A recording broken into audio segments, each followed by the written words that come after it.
প্রিয় দর্শক, সকলকে শীতের সকালের শুভেচ্ছা। প্রিয় দর্শক, আপনাদের সাথে আছি আমি আজিজুল ইসলাম। তাপমাত্রা কমার সাথে সাথে বেড়েছে ঘন কুয়াশা এবং শীতের ঠান্ডা হাওয়া। প্রিয় দর্শক, দেশের উত্তরাঞ্চল এমনই একটি অঞ্চল যে অঞ্চলে প্রতি বছরেই কিন্তু এই ঘন কুয়াশা এবং শীতের তাপমাত্রা কিন্তু বেশি থাকে। প্রিয় দর্শক, আমি যদি আপনাদেরকে একটু বলার চেষ্টা করি তাহলে কিন্তু গতকালকে থেকে কিন্তু শুরু হয়ে গিয়েছে এই উত্তরাঞ্চলে কিন্তু ঘন কুয়াশা এবং দিনের বেলায় কিন্তু যে যানবাহনগুলো আছে সেই যানবাহনগুলো হাইওয়ে সড়কগুলোতে হেডলাইট জ্বালিয়ে কিন্তু চলাচল করতেছে এবং এই শীতের সাথে সাথে বাড়তেছে শিশু রোগীদের সংখ্যা এবং হাসপাতালে কিন্তু শিশু রোগীদের সংখ্যাগুলো বাড়ছে এবং সেই সাথে বেড়েছে শীতকালীন রোগের সংখ্যা।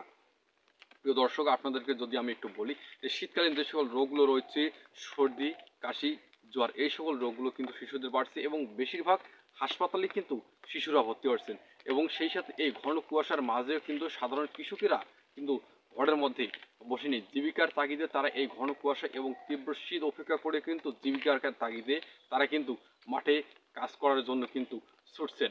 প্রিয় দর্শক, এই ছিল আজকের শীতের সংবাদ। পরবর্তী সংবাদ পেতে আমাদের সাথেই থাকুন।